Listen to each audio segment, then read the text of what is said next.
O livro do profeta Ageu é um dos livros dos profetas menores, mas crucialmente importante na história geral da Bíblia hebraica. Assim, por séculos, os profetas hebreus estavam acusando Israel de quebrar a sua aliança com Deus através da idolatria e da injustiça. E eles avisaram que Deus iria enviar o grande império da Babilônia para derrubar Jerusalém, destruir o templo e expulsar o povo para o exílio. E tudo aconteceu no ano 587 a.C.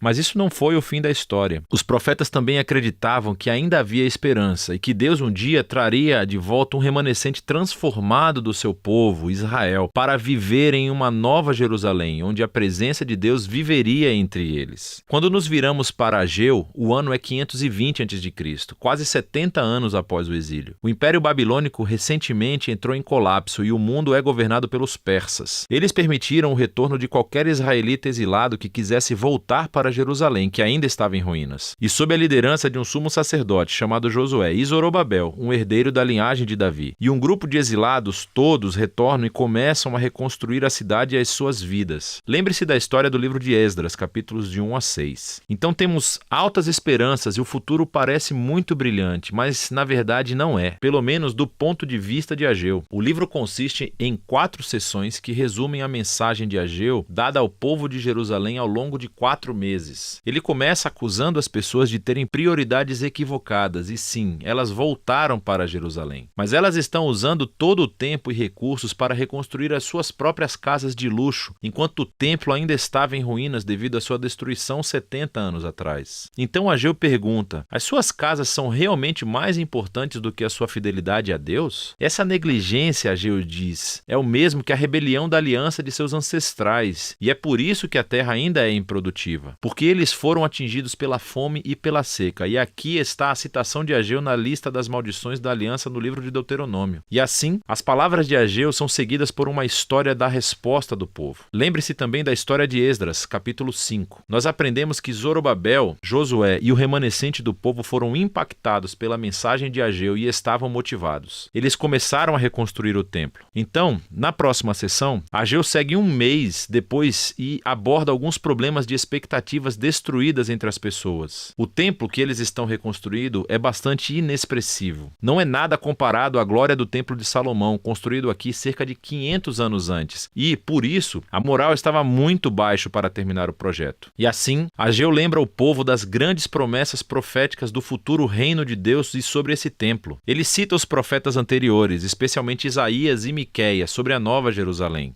E o que seria o lugar de onde Deus redimiria o mundo inteiro, e onde todas as nações viriam e participariam do reino de Deus, resultando em uma era de paz. E assim, o templo desempenha um papel fundamental nos planos de Deus para o futuro. E Ageu chama o povo para trabalhar com esperança, apesar das circunstâncias decepcionantes. Na terceira sessão, Ageu segue 2 meses depois com um chamado à fidelidade e aliança. E ele envolve alguns sacerdotes em uma conversa sobre a pureza ritual. Lembre-se de todas as ideias-chave do livro de Levítico. Então ele diz: se alguém vai e toca um cadáver e se torna ritualmente impuro ou marcado pela morte, se essa pessoa for e tocar algum alimento, esse alimento se tornará impuro também? E os sacerdotes, sabendo do livro de Levítico, dizem: sim, será impuro. E então Ageu transformou isso em uma parábola. Ele diz que é assim que acontece com o povo de Israel e aquilo que eles estão colocando as mãos para construir o templo. Se a geração atual não se humilhar, se eles não se afastarem da injustiça e da apatia, então Ageu diz